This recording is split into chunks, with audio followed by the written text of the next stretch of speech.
No, predovšetkým nemôžem byť ticho, keď počúvam vyhlásenia niektorých verejných činiteľov, ktoré zaznievajú ako hlas z takých temnôt a hlbín toho veľmi konzervatívneho, zakomplexovaného, zapredsudkovaného Slovenska. Niekedy človek nevie, že či je to hlúposť, alebo či je to naozaj nejaká agresívna homofóbia, či je to neinformovanosť, alebo je to dokonca nejaká ideológia, ktorá ide proti niektorým skupinám, ale ono to vlastne vyjde všetko na jedno, pretože ten efekt je rovnaký a vždy ide proti ľudským právam.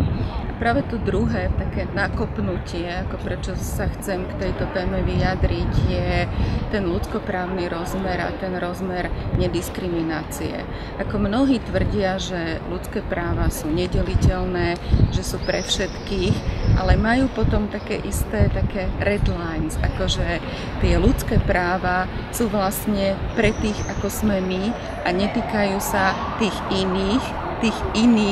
či už z hľadiska náboženského presvedčenia, etnicity,